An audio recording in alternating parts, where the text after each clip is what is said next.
Hello students, કેમ છો? મજામાં?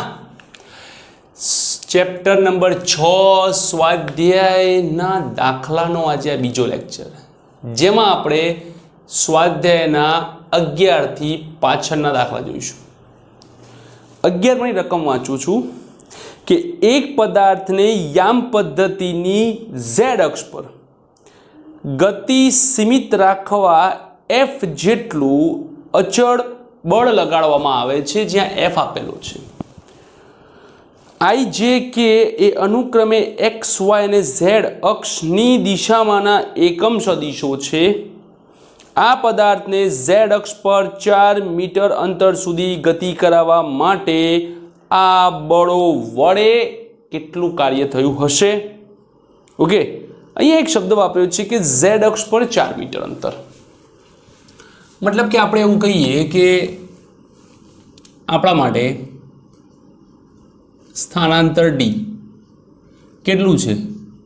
તો કે 4 મીટર. પણ ક્યાં છે? તો કે z અક્ષ પર છે, 4 કેરેટ k.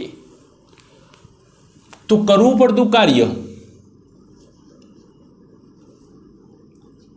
આ ગતિ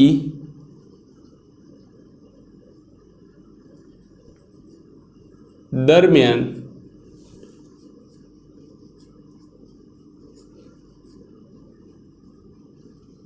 કરવું પડતું કાર્ય W is equals to FD. W equals to F into D પરથી minus I plus 2J plus 3K into 4 caret K.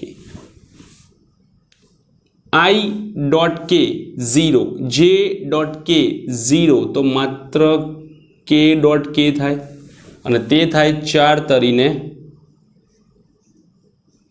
12 joule. 4 તરી 12 જૂલ.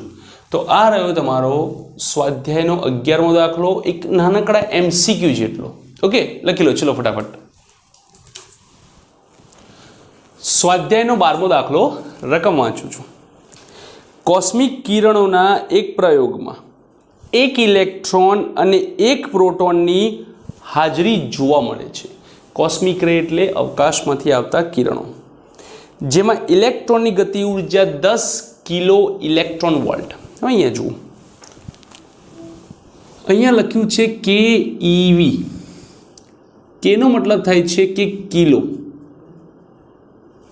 અને EV નો મતલબ થાય છે કે ઇલેક્ટ્રોન વોલ્ટ. કેટલો થાય છે? Electron volt. એક ઇલેક્ટ્રોન વોલ્ટ, ઇલેક્ટ્રોન વોલ્ટ એક ઉર્જાનો એકમ જ છે. તો એક ઇલેક્ટ્રોન વોલ્ટ બરાબર 1.6 10⁻19 જૂલ થાય છે. 1.6 10⁻19 જૂલ થાય છે એક ઇલેક્ટ્રોન વોલ્ટ. ઓકે, ઉર્જાનો એકમ જ છે. એક ઇલેક્ટ્રોન વોલ્ટ બરાબર આપણે 1.6 10⁻19 જૂલ લઈએ છીએ. તો અહીંયા એવું કીધું છે કે ઇલેક્ટ્રોનની ગતિ ઉર્જા 10 કિલો ઇલેક્ટ્રોન વોલ્ટ અને પ્રોટોનની 100 કિલો ઇલેક્ટ્રોન વોલ્ટ છે. કોણ ઝડપી હશે? ઇલેક્ટ્રોન કે પ્રોટોન? બંનેની ઝડપનો ગુણોત્તર મેળવો. ઓકે, હવે આપણે જોઈએ કે આપણી પાસે કે ઇલેક્ટ્રોન છે 10 keV, કે પ્રોટોન છે 100 keV. ઓકે, હવે આપણે શું કરીએ કે ગતિ ઉર્જાનું જે સૂત્ર છે તે લખીએ. કારણ કે આપણે ઝડપ શોધવાની છે, તો ગતિ ઉર્જાનું સૂત્ર 12 mv² માં આપણને ઝડપ મળી જશે. કે ઇલેક્ટ્રોન કે proton, m electron v electron.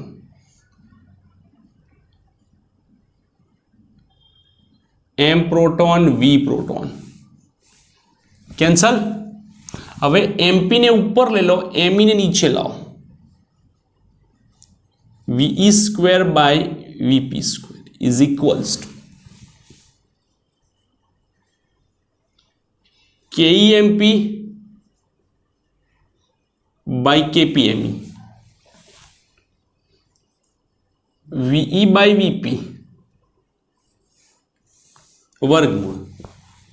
હવે KE ની કિંમત છે 10 કિલો 10⁻³ ઇલેક્ટ્રોન વોલ્ટ, KP ની કિંમત છે 100 કિલો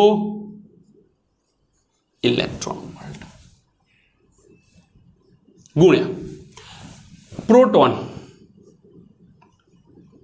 1.67 સોરી 27 અને me એટલે કે ઇલેક્ટ્રોનનું દળ 9.11 10⁻31 એક 0 ગયા, 10⁻³ ગયા, ઇલેક્ટ્રોન વોલ્ટ કાઢી નાખીએ તો આખો ગુણોત્તર આપણને મળે છે કંઈક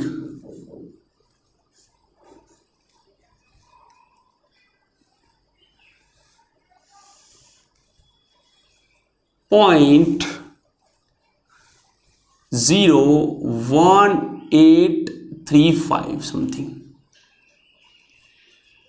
10⁻⁴ अंडर रूट ऑफ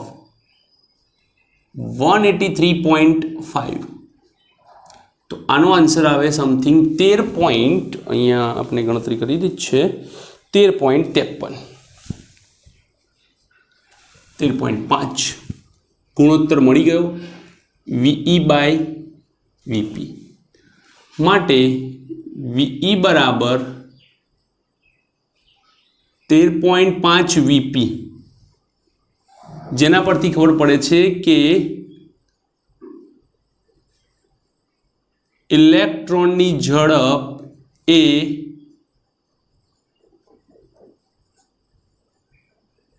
પ્રોટોન કરતા 13.5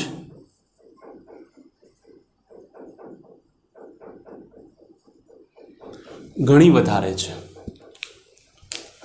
13.5 ગણી વધારે છે। તો આ છે તમારો સ્વાધ્યાયનો 12મો દાખલો, બહુ ઈઝી છે, લખી નાખો।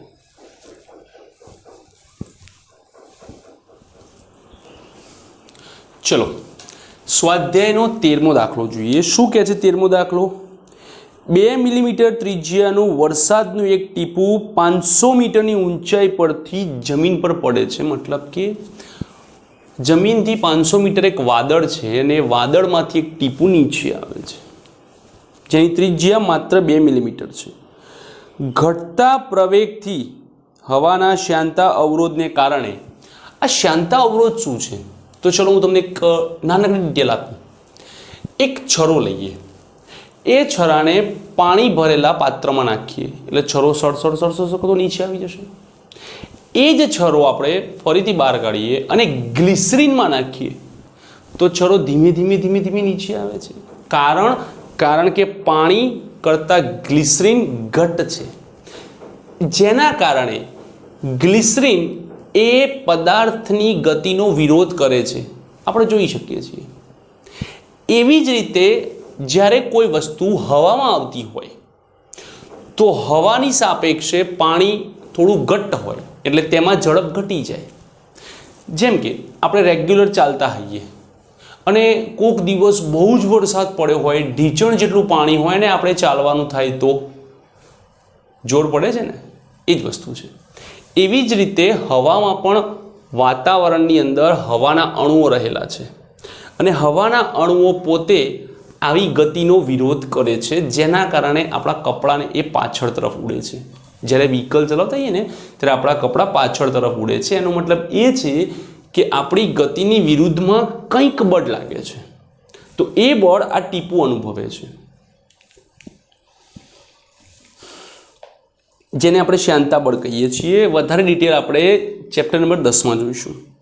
તે મૂળ ઊંચાઈએથી અડધી ઊંચાઈ પ્રાપ્ત ના કરે ત્યાં સુધી પડે છે, જ્યાં તે અંતિમ ઝડપ પ્રાપ્ત કરે છે અને ત્યારબાદ એક ધારી ઝડપથી નીચે તરફ આવે છે. મતલબ કે અડધી ઝડપ સુધી તેના પર શાંતા બળ લાગે છે. પરિણામી તેની સફરના પ્રથમ અને અડધા ભાગ દરમિયાન ગુરુત્વાકર્ષણ બળ વડે ટીપા પર થયેલ કાર્ય કેટલું હશે? જો તે 10 મીટર પર સેકન્ડની ઝડપથી તેની સફર પૂરી કરીને જમીન પર પડે તો તેની આ સફર દરમિયાન અવરોધક બળ વડે ટીપા પર કેટલું કાર્ય થયું હશે તે ગણો. ઓકે, સૌથી પહેલાં તો અહીંયા આપણે ડિટેલ જોઈએ કે આપણને શું આપેલું છે. તો આપણી પાસે બે વસ્તુ છે. એક ત્રિજ્યા જે છે 2 મિલીમીટર, 2 10⁻³ મીટર. બીજી છે હાઈટ 500 મીટર. ઓકે, હવે જોઈએ કે અહીંયા જે ટીપું છે એ ટીપાના દ્રવ્યમાનની વાત નથી કરી. કારણ કે કોઈ પણ પદાર્થ પર પૃથ્વી જે બળ લગાવે છે તે પદાર્થનું દળ કેટલું છે તેના પર આધાર રાખે. તો ટીપાના દળ પર આપણે ગણતરી કરવાની થાય તો ટીપાનું દળ પહેલાં શોધવું પડશે.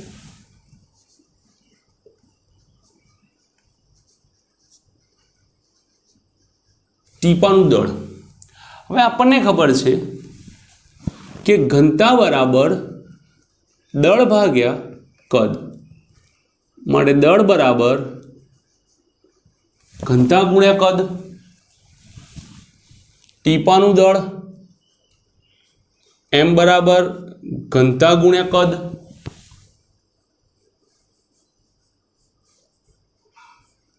Four by three pi r cube 10⁻³ गुण્યા 4 3.14 2 નો ઘન 8 10⁻³ નો ઘન 10⁻৯ ભાગ્યા 3. ઓકે, આની ગણતરી થાય 33.5 10⁻6 3.35 10⁻5 કિલોગ્રામ. ઓકે, તો 500 મીટરની ગતિમાં આપણે અડધા મીટરના બે સ્લોટ જોવાના છે, અડધી ગતિના. તો એવું લખાય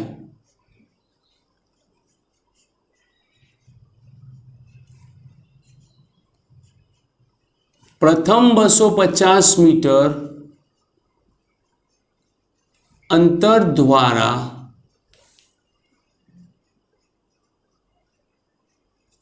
લાગતું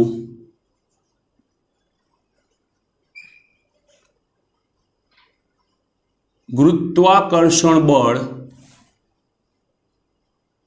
W1 બરાબર FD પરથી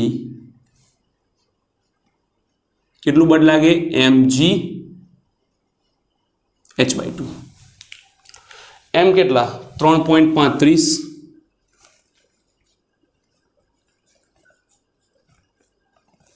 10⁻5. g કેટલા? 9.8 ગુણ્યા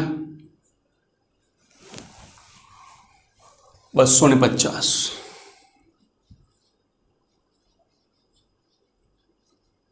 (0.082 જૂલ જે આપણે ગણતરી કરેલી છે. ઓકે, તો આ થયું પ્રથમ અડધા. હવે અહીંયા માત્ર ને માત્ર આપણે એમ તો ગતિ દરમિયાન દળ નથી બદલાવવાનું, જી નથી બદલાવવાનો, તો માત્ર અંતર તો પહેલા પણ 250 છે ને પછી પણ 250 છે, જેના કારણે બીજા અડધા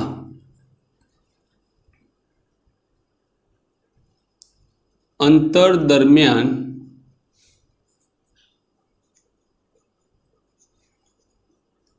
લાગતું બળ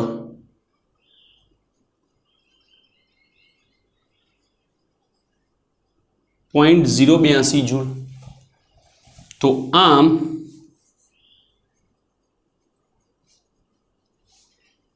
સમગ્ર ગતિ દરમિયાન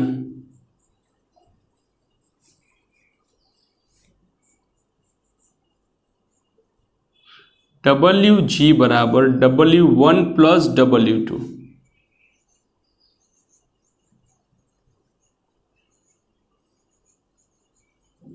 0.082 ઓકે મને જોવા તો દેખાય છે 0.164 જૂલ યસ દેખાય છે ઓકે તો આટલું ગુરુત્વાકર્ષણ બળ દ્વારા કાર્ય થાય છે હવે આપણે જોઈએ કે કાર્ય ઊર્જા પ્રમેય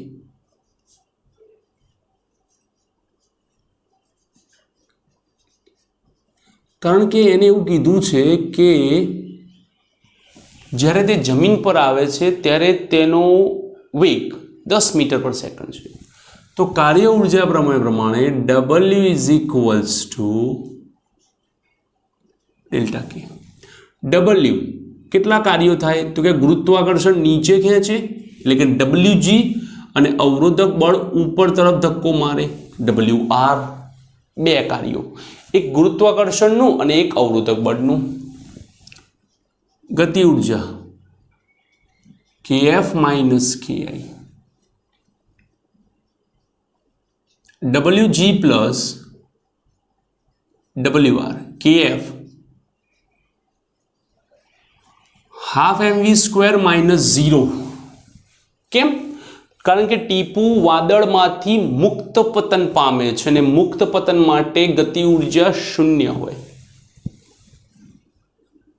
WR is equals to half mv² minus WG half 3.35 10 ની -5 10 નો વર્ગ 100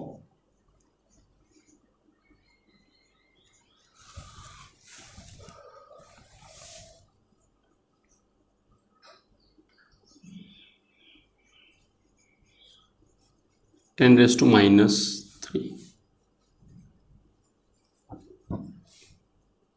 0.00167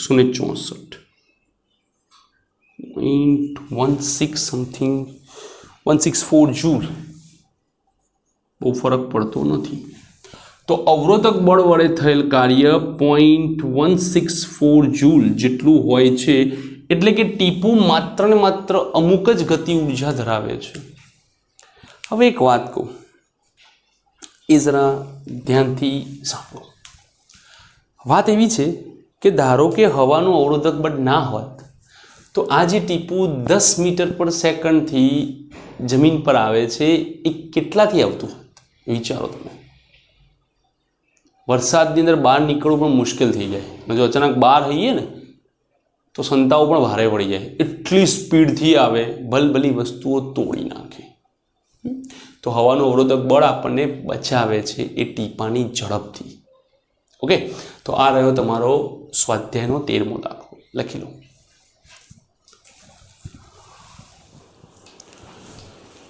સ્વાધ્યાયનો 14મો દાખલો જોઈએ શું કહે છે રકમ વાંચીએ મજા આવે એવો દાખલો છે વાયુપાત્રમાં એક અણુ સમક્ષિતિજ દિવાલ સાથે 200 મીટરની ઝડપથી લંબ સાથે 30 ડિગ્રીના ખૂણે અથડાય છે અને તે જ ઝડપથી પાછો ફેંકાય છે અથડામણમાં વેગમાનનું સંરક્ષણ થાય છે અથડામણ સ્થિતિસ્થાપક છે કે અસ્થિતિસ્થાપક તે દર્શાવો ચલો આપણે જોઈએ અહીંયા આપણી ડિટેલ્સ ઓકે ધારો કે આપણે એવું કહીએ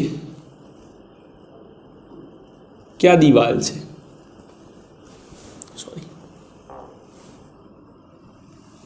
આ દિવાલ છે અને આ તેને લંબ છે ઓકે હવે બોલ આ દિશામાં આવે છે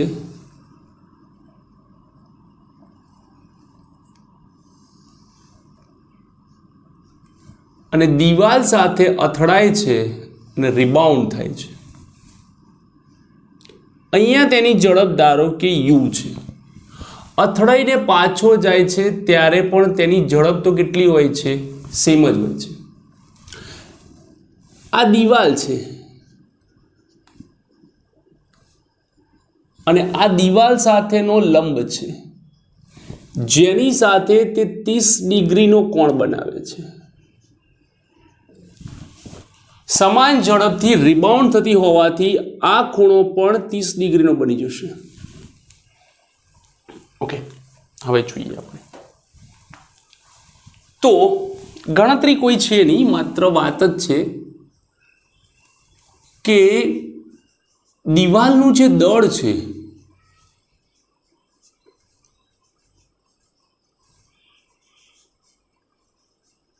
ઊંચું અથવા તો વધુ હોવાથી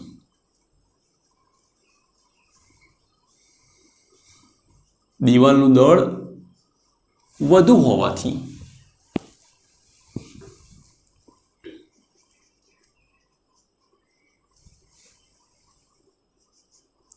અથડામણના કારણે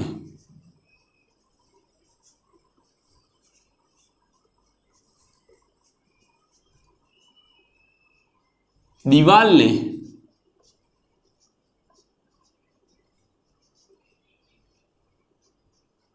વેગ મળતો નથી. અથડામણના કારણે દિવાલને કોઈ વેગ મળતો નથી.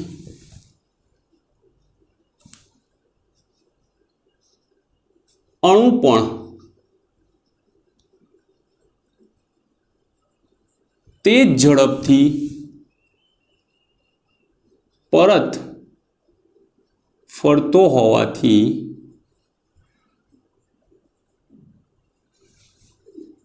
વેગમાનનું સંરક્ષણ થશે.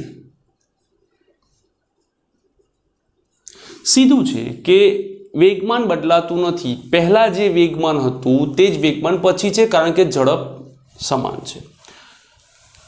વેગમાનનું સૂત્ર શું છે? P બરાબર mv. v અચળ છે, અથડામણમાં m તો બદલાતો નથી, તો p પણ કેવો થઈ જશે? અચળ. અને દિવાલ તો પહેલા પણ સ્થિર હતી ને અત્યારે પણ સ્થિર જ છે. હવે વાત કરીએ ગતિ ઉર્જાની કે v બરાબર u હોવાથી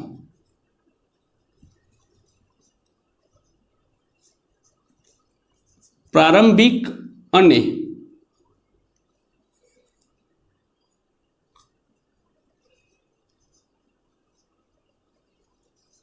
અંતિમ ગતિ ઉર્જા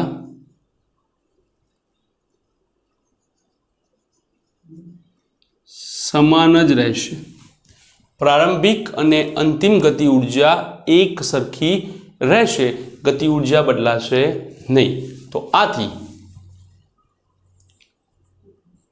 અથડામણ સ્થિતિસ્થાપક બને છે.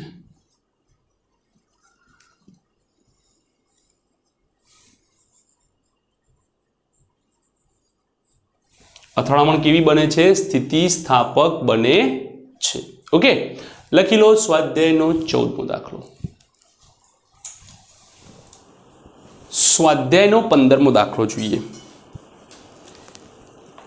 એક બિલ્ડિંગના ગ્રાઉન્ડ ફ્લોર પર રહેલ પંપ 30 મીટર ક્યુબ કદની ટાંકીને 15 મિનિટમાં ભરી શકે છે. જો ટાંકી ગ્રાઉન્ડથી 40 મીટર ઊંચાઈએ હોય અને પંપની કાર્યક્ષમતા 30% હોય તો પંપ દ્વારા કેટલા વિદ્યુત પાવરનો ઉપયોગ થયો હશે? હવે આપણે જોઈએ કે અહીંયા કાર્યક્ષમતા પછી જોઈએ. પહેલાં આપણે એ જોઈએ કે નીચેથી ઉપર લઈ જવા માટે કેટલો પાવર જરૂરી છે. તો એના માટે આપણે પહેલાં દળ શોધી લઈએ.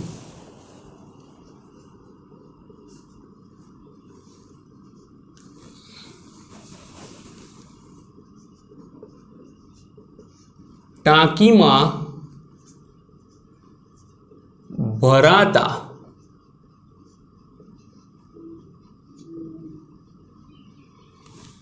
પાણીનું દળ m બરાબર ઘનતા ગુણ્યા કદ. ઘનતા 10⁻³ અને કદ આપેલું છે 30 મીટર ક્યુબ, તો થાય 3 10⁴ કિલોગ્રામ આટલું દળ. હવે ટાંકીને 15 મિનિટમાં ભરાઈ જવા જરૂરી પાવર P બરાબર ઉર્જા, ઊંચાઈની વાત છે તો સ્થિતિ ઉર્જા ભાગ્યા તેને લીધેલ સમય. સ્થિતિ ઉર્જા તરીકે આવશે mgh અને સમય તરીકે આવશે t. આને આપણે મેકેનિકલ પાવર કહીએ છીએ pm.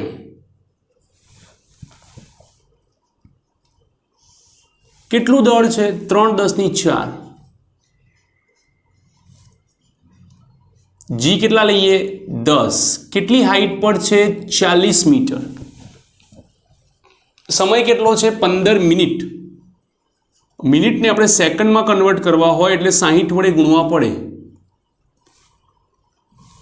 ગયો 3 દુ 6, ગયા 20, 5 ભાગ ચાલો, 5 ચોક 35. ના ખબર પડે તો એકવાર થોડું બેક કરીને જોઈ લો. 1.33×10⁴ વોટ આટલો પાવર તો જરૂરી છે. હવે અહીંયા શું કીધું છે કે એની કાર્યક્ષમતા 30% છે. તો કાર્યક્ષમતા એટલે શું એ આપણે જોઈએ. ચલો, આજે સાઈડમાં લખું છું એ તમારા માટે જાણવા માટે છે. કાર્યક્ષમતા એટલે કે તમે કેટલો એને આપો છો અને એમાંથી કેટલું કાર્ય મળે છે. એટલે કે આપેલ ઉર્જામાંથી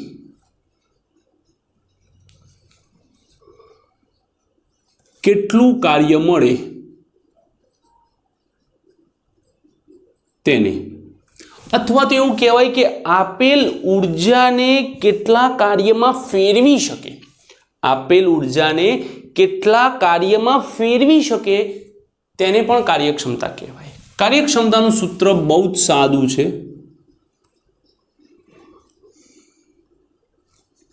બહાર જે આપણને મળે તે, જેને આપણે આઉટપુટ કહીએ, અને અંદર જે આપીએ તે ઇનપુટ.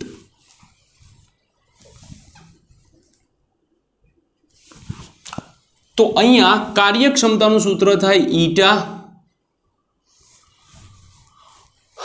આઉટપુટ કેટલો આઉટપુટ હોય?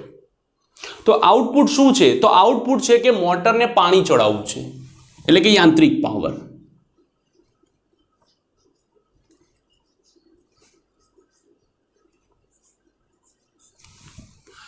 ભાગ્યા ઇનપુટ. ઇનપુટ શું છે? તો ઇનપુટ એ છે કે તમે મોટરને શું આપી રહ્યા છો? તો મોટરને ચલાવવા માટે મોટરનો ખોરાક આપવો પડે. મોટરનો ખોરાક શું છે?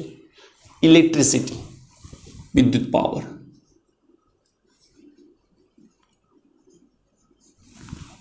શું છે? ઇલેક્ટ્રિસિટી, વિદ્યુત પાવર. તો માટે ઈટા ઇઝ ઇક્વલ્સ ટુ, અને ઈટા કહેવાય, ઈટા થીટાની બેન eta, mechanical power by electrical power. તો ઇલેક્ટ્રિકલ પાવર આપણે શોધવાનો છે, mechanical power by N. Okay, કેટલો તો મેકેનિકલ પાવર? 1.33×10⁴. કાર્યક્ષમતા કેટલી છે? 30/100. કેન્સલ. 10 ઉપર 13.3×10⁴ ભાગ્યા 3. 4 તરી 12. 4 તરી 12. તો 4.433×10⁴ વોટ વિદ્યુત પાવર આપો, તેમાંથી 1.33×10⁴ વોટ મેકેનિકલ પાવર મળે, જેના કારણે 40 મીટર ઊંચાઈ પર આવેલી ટાંકી 3×10⁴ કિલોગ્રામ પાણી ભરી શકે. ઓકે, એકદમ ઇઝી, સિમ્પલ છે. સ્વાધ્યાયનો 15મો દાખલો લખી લો.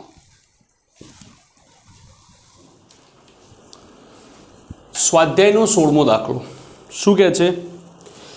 એક જ સરખા બોલ બેરિંગ એકબીજાના સંપર્કમાં રહે તે રીતે ઘર્ષણ રહિત ટેબલ પર સ્થિર રહેલા છે,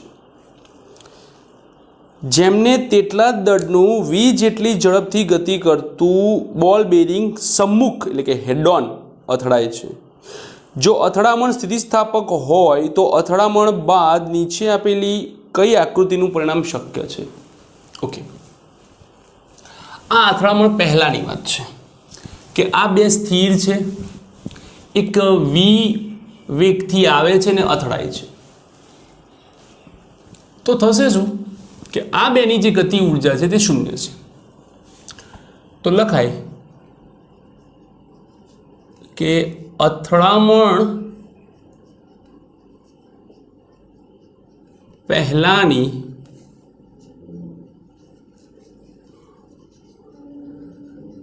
ગતિ ઉર્જા ki બરાબર હાફ mv², આની અને આ બંનેની 0. ki half mv². ઓકે, આ ત્રણ પરિસ્થિતિ અથડામણ પછીની છે. અહીંયા એવું કીધું છે કે અથડામણ સ્થિતિસ્થાપક છે. તો તમારે શું કરવાનું છે કે અથડામણ પછી 3 માંથી કોની ગતિ ઉર્જા હાફ mv² રહે છે તે ચેક કરવાનું છે. તો અહીંયા જુઓ, બોલ એક નો વેગ v બરાબર 0 હોવાથી તેની ગતિ ઉર્જા શૂન્ય રહે છે. માટે ફાઇનલ ગતિ ઉર્જા kf is equals to half m plus m 2m v/2 whole square. બે ગયા mv²/4. તો ki is not equals to kf. આ આકૃતિ શક્ય નથી.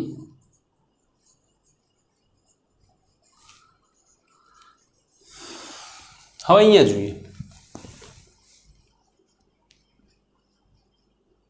બોલ 1 અને 2 નો વેગ v બરાબર 0 છે. માટે તેમની ગતિ ઉર્જા શૂન્ય થશે. તો અંતિમ ગતિ ઉર્જા kf is equals to half. આ એક જ ગતિ કરે છે માટે એનું દળ v². અહીંયા 2m કેમ લીધા? કારણ કે બંને ગતિ કરે છે. આનું દળ m, આનું દળ m, total 2m. kf is equals two ki થશે. અહીંયા બંને હાફ mv² છે. kf is equals two ki. આ સંઘાત સ્થિતિસ્થાપક છે.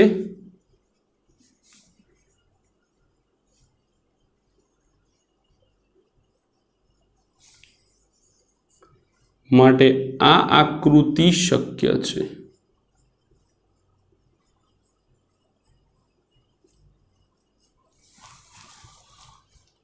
અહીંયા 3 બોલ ગતિ કરે છે.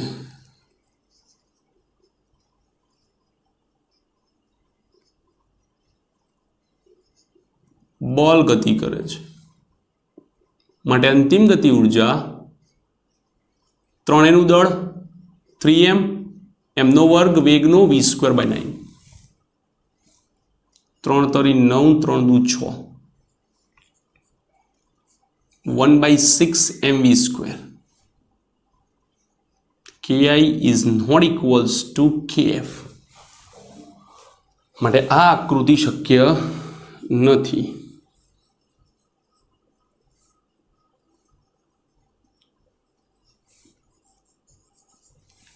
ઓકે, તો આ છે તમારો સ્વાધ્યાયનો 16મો દાખલો। બધા જ વિભાગો આપણે બાયફર્કેટ કરેલા છે, ધ્યાનથી સમજો અને લખી લો। સ્વાધ્યાયનો 17મો દાખલો જોઈએ શું કહે છે। એક લોલકના ગોળા એને લંબ સાથે 30 ડિગ્રીના ખૂણેથી છોડતા આકૃતિમાં દર્શાવ્યા મુજબ તેટલા જ દળના ટેબલ પર સ્થિર રહેલા ગોળા બી સાથે અથડાય છે। અથડામણ બાદ ગોળો એ કેટલે ઊંચે જશે અને ગોળાના કદને અવગણો, અથડામણ સ્થિતિસ્થાપક છે તેમ ધારો। ઓકે, હવે પરિસ્થિતિ કંઈક એવી છે,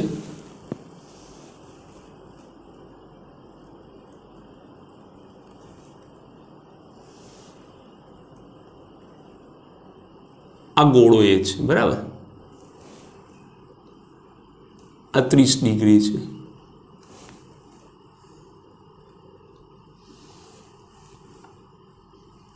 અહીંયા ગોળો બી પડ્યો છે। હવે આ ગોળો આમ ગતિ કરતો કરતો આવશે 30 ડિગ્રીથી, તો ગોળા બીને અથડાશે। હવે અહીંયા એવું કીધું છે કે સંઘાત સ્થિતિસ્થાપક છે,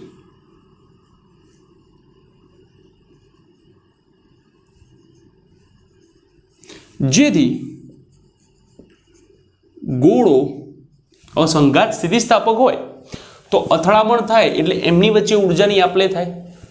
આ અથડાશે તો આ ગતિ કરશે, સીધી વાત છે, અથડાશે એ અથડાશે તો બી ગતિ કરશે, જેથી ગોળો એ ગોળા બીને અથડાતા ગોળો બી ગતિ કરશે। આવું આપણને વાસ્તવિકતા ખબર છે કે આવું થાય, પણ સંઘાત કેવો છે? સ્થિતિસ્થાપક છે। સંઘાત સ્થિતિસ્થાપક છે, જેથી ગોળો એ ગોળા બીને અથડાતા ગતિ કરશે, જેમાં ગોળા એની સમગ્ર ગતિ ઉર્જા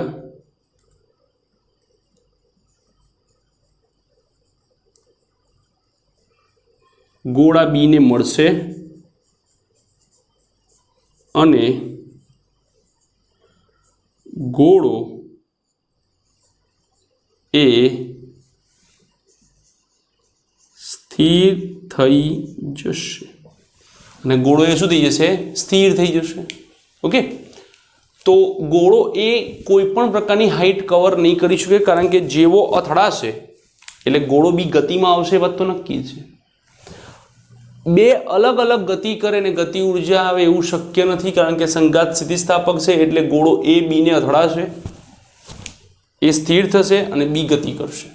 બી જ્યાં બી એને ગતિ કરવાની છે ત્યાં ગતિ કરશે, એની જેટલી જ ઝડપથી, એની જેટલી જ ઉર્જાથી, કારણ કે બંનેના દળ કેવા છે? એક સરખા છે। ઓકે, તો આ રહ્યો તમારો સ્વાધ્યાયનો 17મો દાખલો, લખી લો।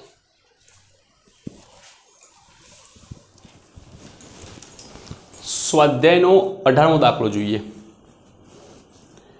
એક લોલકના ગોળાને સમક્ષિતિજ સ્થિતિ પરથી છોડવામાં આવે છે। જો લોલકની લંબાઈ 1.5 મીટર હોય તો ગોળો જ્યારે ન્યૂનતમ બિંદુએ આવે ત્યારે તેની ઝડપ કેટલી હશે? અહીં આપેલ છે કે પ્રારંભિક ઉર્જાની 5% ઉર્જા હવાના અવરોધક બળ સામે ગુમાવે છે। ફિગર કંઈક આવી બનશે કે જ્યારે ગોળો પ્રારંભમાં હોય છે ત્યારે સમક્ષિતિજ આ દિશામાં હોય છે,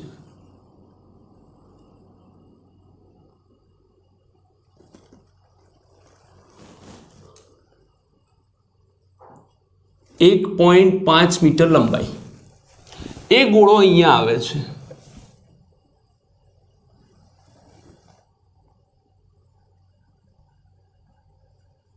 આ જગ્યાએ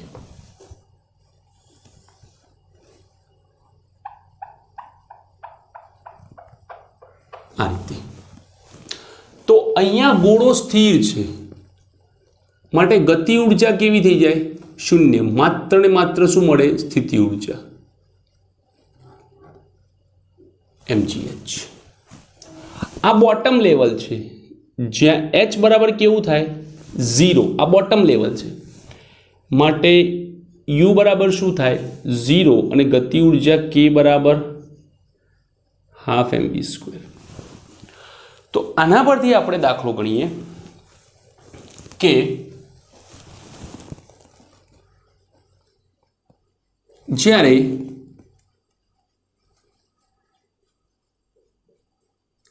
સમક્ષિતિજ લોલક છે, ગોળો હોય ત્યારે કુલ ઉર્જા E1 બરાબર K1 પ્લસ U1. K1 શૂન્ય, માત્ર U1 mgh. જ્યારે તે ન્યૂનતમ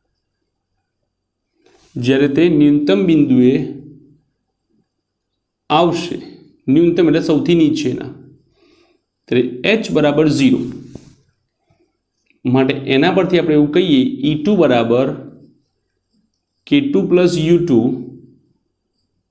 માત્ર ½ mv². માત્ર ½ mv². ઓકે. હવે શું કહે છે કે અહીંયાથી અહીંયા આવતા આવતા 5% ઉર્જા ગુમાવે છે. 5% ગુમાવે છે તો બાકી કેટલી રહેશે? 95%. તો ઉપરથી નીચે આવતા 95% ઉર્જા રહેશે માટે E2 95/100 of E1. 95%. E2 એટલે ½ mv².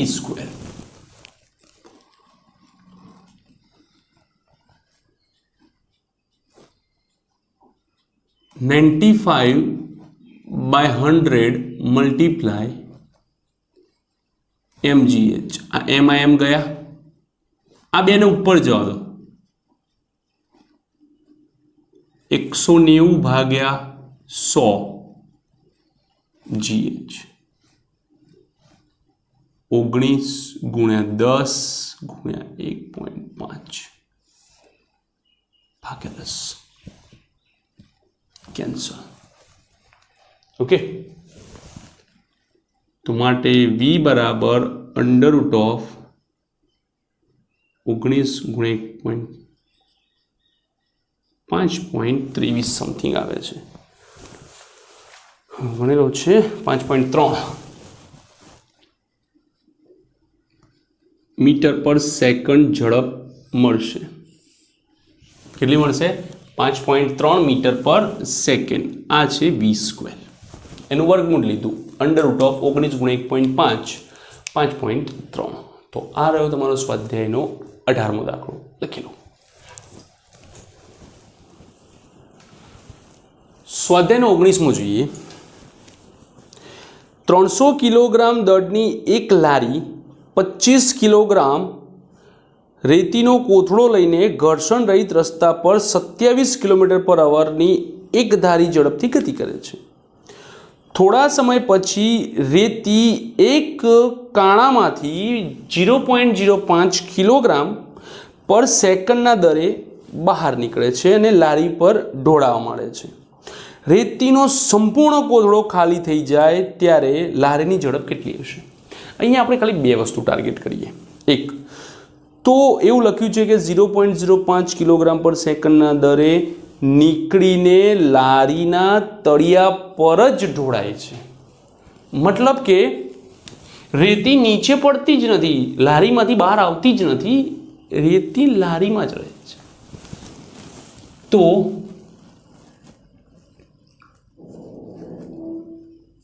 રેતી બહાર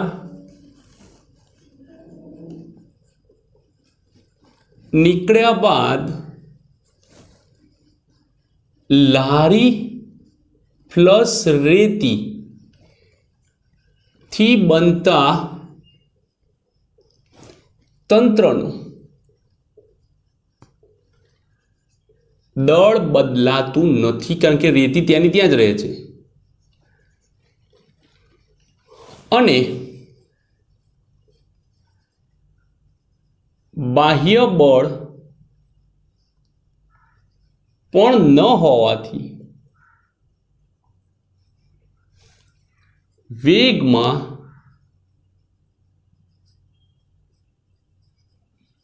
કોઈ જ ફેરફાર થતો નથી. વેગ બદલાતો નથી કારણ કે ધારો કે આપણે ક્યાંક ગતિ કરતા હોઈએ, બરાબર, કોઈ લક્ઝરીમાં આપણી પાસે મોટો બેગ છે, એમાં આપણા કપડાં ભર્યા છે, બધા કપડાં આપણે કાઢી કાઢીને એમાં ગાડીમાં જ મૂક કરીએ તો એનાથી ગાડીની સ્પીડ બદલાય? ન બદલાય. હા, જો રેતી ઢોળાઈને લારીની બહાર પડી જતી હોત તો કદાચ વાત કંઈક અલગ હોત, પણ રેતી ઢોળાઈને લારીમાં જ રહે છે, મતલબ કે લારીના ટાયરને તો જે સહન કરવાનું છે કરવાનું છે, એટલા માટે અહીંયા કોઈ પણ પ્રકારનો વેગ બદલાતો નથી. તો આ રહ્યો તમારો સ્વાધ્યાયનો 19મો દાખલો. લખી લો.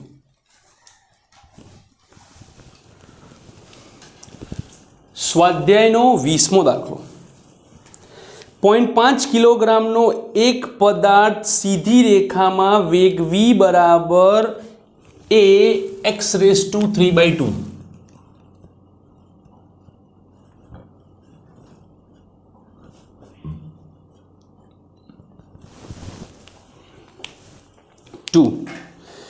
થી જાય છે, જ્યાં a બરાબર 5 મીટર⁻⁻² પર સેકન્ડ તેના x બરાબર 0 થી x બરાબર 2 સ્થાનાંતર દરમિયાન પરિણામી બળ વડે કેટલું કાર્ય થયું હશે?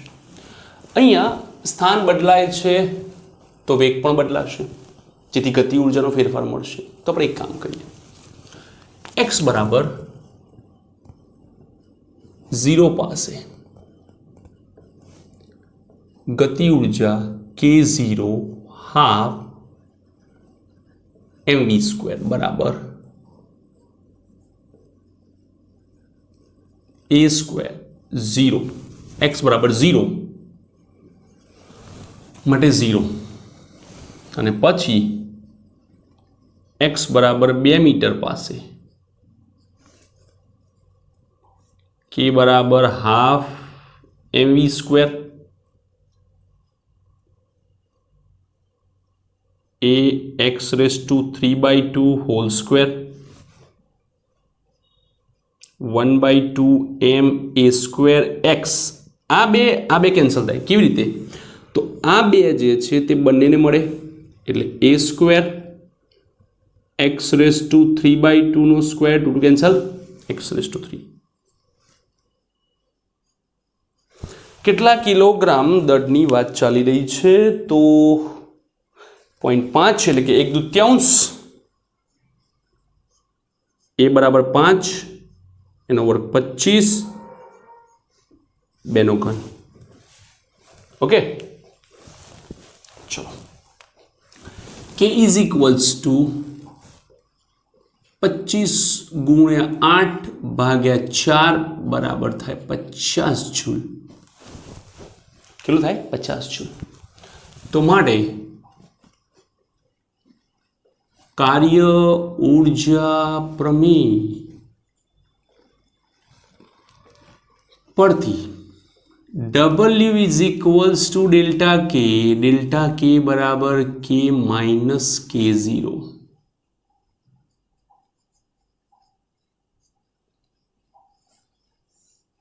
જૂલ. કેટલું થાય છે? 50 જૂલ કાર્ય થાય છે. એકદમ સિમ્પલ દાખલો. સ્વાધ્યાયનો 20મો લખી લો. સ્વાધ્યાયનો 21મો જોઈએ. બહુ મસ્ત દાખલો. એક પવનચક્કીના પાંખિયા ફરે ત્યારે એ જેટલું ક્ષેત્રફળ વર્તુળ આવરી લે છે. આવું કેવું થાય? ઓકે, આના માટે એક ઉદાહરણ આપું, સાદું, સિમ્પલ, એકદમ સચોટ. તમે જ્યાં બેઠા છો ત્યાં તમારી ઉપર પંખો છે, પંખો ચાલુ કરો, ઉપર જુઓ તો એક વર્તુળ બનશે, બને છે વર્તુળ. એ વર્તુળનું ક્ષેત્રફળ પવનચક્કી. પવનચક્કીમાં આપણા પંખામાં ફરક શું છે? આપણો પંખો લટકતો છે ને પેલો ઊભો છે. આપણો પંખો આમ ફરે છે સમક્ષિતિજ, પેલો શિરોલંબ ફરે છે. કન્સેપ્ટ તો કોમન છે. તો એ જેટલા ક્ષેત્રફળનું વર્તુળ આવરી લે છે. જો પવન એ વી વેગથી આ વર્તુળને લંબરૂપે વહેતો હોય તો ટી સમયમાં કેટલા દળની હવા તેમાંથી પસાર થશે? ઓકે, વી વેગથી પવન ટી સમયમાં જોઈએ. વી વેગથી ટી સમયમાં ડી અંતર કાપે, પવન ડી અંતર કાપે માટે વેગ બરાબર અંતર ભાગ્યા સમય પરથી ડી બરાબર વીટી. ઓકે, હવે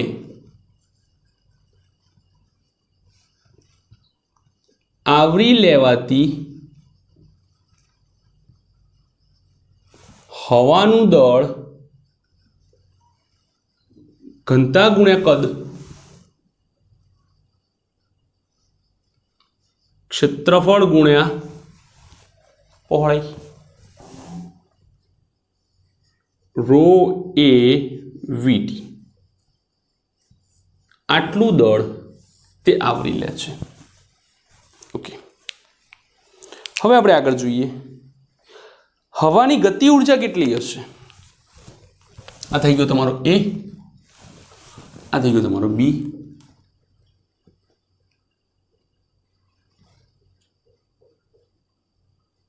હવાની ગતિ ઉર્જા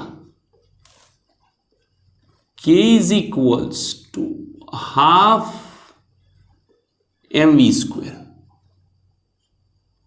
દળ બરાબર રો એ વીટી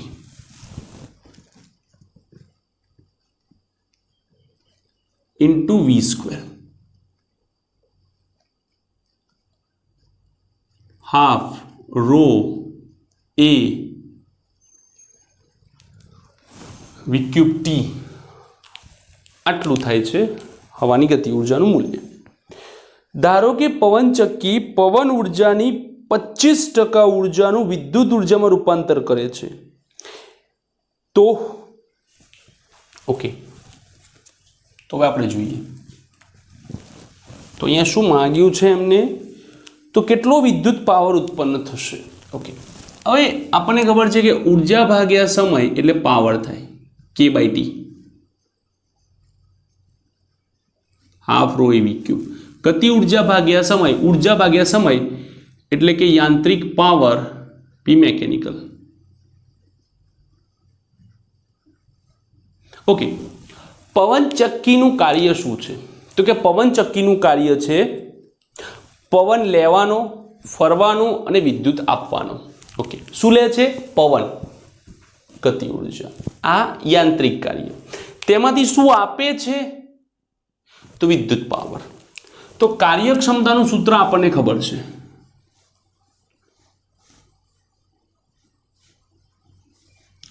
આઉટપુટ પાવર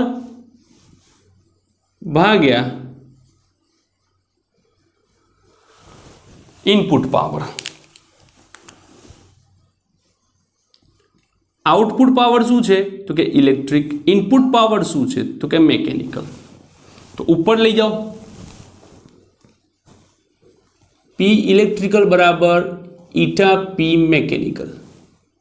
કેટલા ટકા? 25%. 25 ભાગ્યા 100 ગુણ્યા મેકેનિકલ 1/2 રો એ વિઘન 1/4, 1/8 રો 1.2, આ 30, હવા 2 નહીં, સોરી કેટલી છે હવાની ઝડપ? 36 કિલોમીટર પર આવર છે એટલે 10 મીટર પર સેકન્ડ થાય, 10 નો ઘન. ઓકે, તો સિમ્પલ ગણતરી કરીએ તો 12 ભાગ્યા 8 ગુણ્યા 3 4 તરી 4 2 4.5 4.5 10⁻³ વોટ. તો આટલો ઇલેક્ટ્રિકલ પાવર તે ઉત્પન્ન કરે છે. 4.5 10⁻³ વોટ, 4.5 કિલોવોટ. બહુ પૂરતો છે એક પવનચક્કી દ્વારા. ઓકે, લખી લો. આ રહ્યો તમારો સ્વાધ્યાયનો 21મો દાખલો. સ્વાધ્યાયનો 22મો દાખલો શું કહે છે? વજન ઓછું કરવા માંગતી એક વ્યક્તિ 10 કિલોગ્રામ દળને 1000 વખત 1000 વાર દરેક વખતે 0.5 મીટર જેટલું ઉંચકે છે. આમ આ રીતે ધારો કે તેણી જેટલી વખત દળને નીચે લાવે તેટલી વખત સ્થિતિ ઉર્જાનો વ્યય થાય છે. તો ગુરુત્વાકર્ષણ બળ વિરુદ્ધ કેટલું કાર્ય થયું છે? ઓકે,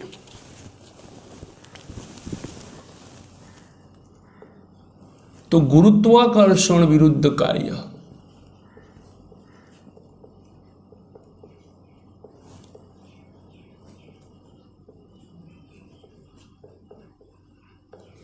W બરાબર FD.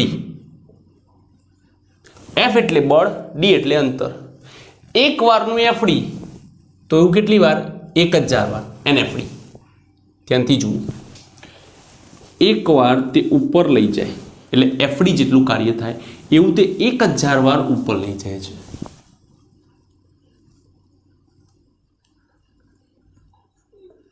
H કેટલા કિલોગ્રામ? 0.5 કિલોગ્રામ. 9.8. ઓહ સોરી, 10 કિલોગ્રામ 0.5 મીટર.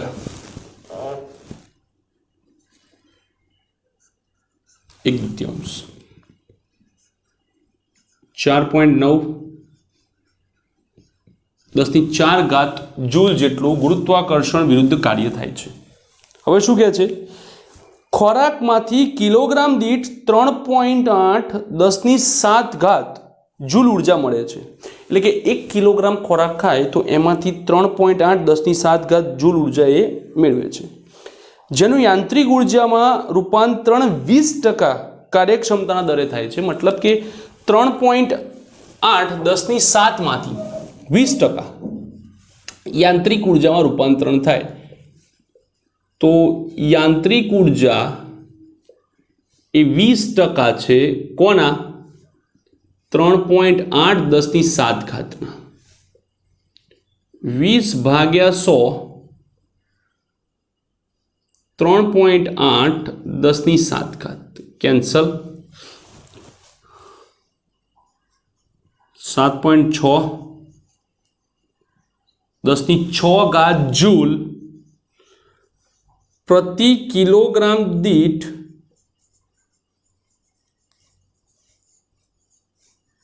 કરી શકે, વાપરી શકે. એટલે કે 1 કિલોગ્રામ ખોરાક ખાય તો તેમાંથી 7.6 10⁶ જૂલ ઉર્જા તે કાર્ય કરવા માટે વાપરી શકે. તો એ કેટલું કાર્ય કરે છે? 4.9 10⁴. તો કેટલો કિલોગ્રામ ખોરાક જોશે? તો લખાય કે 7.6 10⁶ જૂલ માટે 1 kg ખોરાક જોઈએ. તો 4.9 10⁴ જૂલ માટે એમ ખોરાક જરૂરી છે. 4.9 10⁴ ભાગ્યા 7.6 10⁶. કેટલા આયા? ગણતરી કરેલી જ છે આપણે. 6.45 10⁻³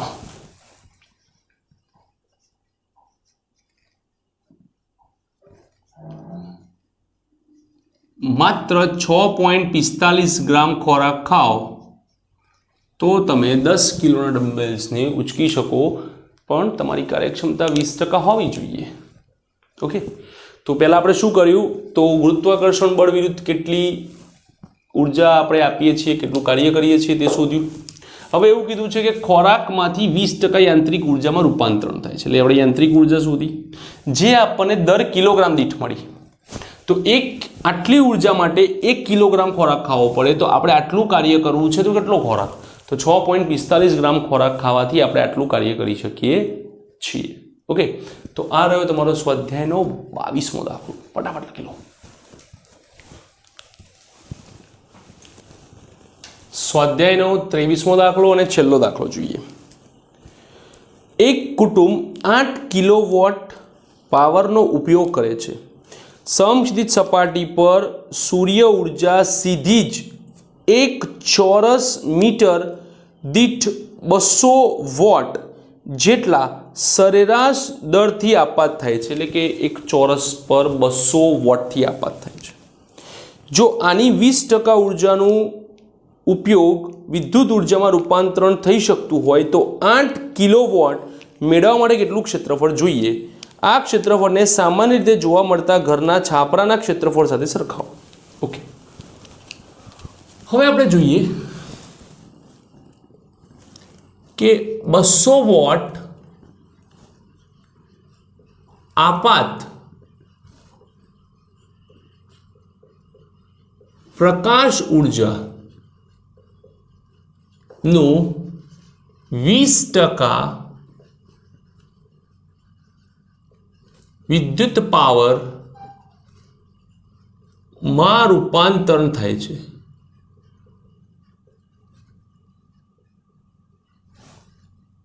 માટે જે વિદ્યુત પાવર છે તે 20% 200 વોટના 20 ભાગ્યા 100 ગુણ્યા 200 40 વોટ. આ 40 વોટ પાવર શેમાંથી મળે છે? તો રકમમાં લખેલું છે કે 1 ચોરસ મીટર દીઠ, એટલે કે 40 વોટ વિદ્યુત પાવર 1 ચોરસ મીટરમાંથી મળે તો 8 કિલોવોટ 8000 વોટ વિદ્યુત પાવર કેટલા ક્ષેત્રફળ માંથી મળે?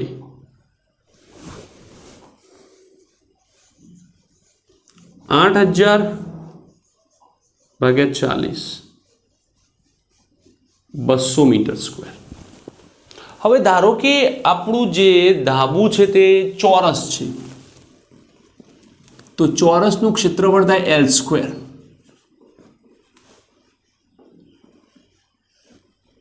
√200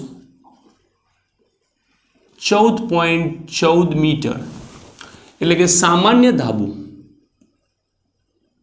કે સામાન્ય રીતે ધાબુ 14 મીટર બાય 14 મીટરનું જરૂરી છે. 14 મીટર બાય 14 મીટરનું જરૂરી છે, જે આપણા ઘરના ધાબાની સરખામણીએ અલગ અલગ હોઈ શકે છે, દરેકના ઘર અલગ અલગ હોય છે. ઓકે, તો આ રહ્યો તમારો સ્વાધ્યાયનો છેલ્લો 23મો દાખલો. પણ ક્યાંય જતા નહીં, એક્સ્ટ્રા ન્યુમેરિકલ્સ બાકી છે, લખી લો. આઈ હોપ કે તમને આ વિડીયો ગમ્યો હશે. વિડીયો તો ગમ્યો સર, પણ આ જે તમે આપ્યું એ થોડું નથી ગમતું. ઓકે, જરૂરી છે, પ્રેક્ટિસ ઇઝ મોસ્ટ ઇમ્પોર્ટન્ટ. કે જ્યાં સુધી ન્યુમેરિકલની પ્રેક્ટિસ નહીં કરો ત્યાં સુધી તમે ન્યુમેરિકલ સોર્ટ આઉટ નહીં કરી શકો. અને મેં બધા નથી આપ્યા, અમુક જ આપ્યા છે. જેમાં સ્વાધ્યાય 13ની અંદર પાણીના જે બુંદ છે તેની ત્રિજ્યા 2 મીટરની જગ્યાએ મિલીમીટરની જગ્યાએ 3 મિલીમીટર કરી છે અને ઊંચાઈ 1 કિલોમીટર. 15માં જ્યાં 40 મીટરની ઊંચાઈ હતી ત્યાં 100 મીટર કરી છે. જ્યાં 30 મીટરનું કદ હતું ટાંકીનું, એની જગ્યાએ 50 મીટર, ને મોટરની કાર્યક્ષમતા થોડી ઘટાડી છે. 30ની જગ્યાએ 25%. 18મો બહુ ઇઝી દાખલો છે, જ્યાં 1.5 મીટરની લંબાઈ હતી લોલકની, ત્યાં 5 મીટરની કરી અને ગતિ ઉર્જા જે ગુમાવાતી ઉર્જા હતી તે 10% લીધી. 20મો જ્યાં 3/2 હતા ત્યાં 5/2 કર્યા અને x બરાબર 0 થી x બરાબર 2 હતા એની જગ્યાએ x બરાબર 1 થી x બરાબર 5 કર્યા. અને 23માની અંદર જ્યાં પરિવારને 8 કિલોવોટની જરૂર હતી ત્યાં 20 કિલોવોટ ઉર્જાની વાત કરી છે. તો આ ન્યુમેરિકલ તમારે ગણીને મને આન્સર્સ કમેન્ટ કરવાના છે ઇન્ડિવિજ્યુઅલ, અને દરેકે કરવાના છે. જે પણ વિદ્યાર્થી આ વિડીયો જોશે તેનો આન્સર મને કમેન્ટ કરશે અને ગમે તો લાઈક પણ કરશે. Thank you for watching this video.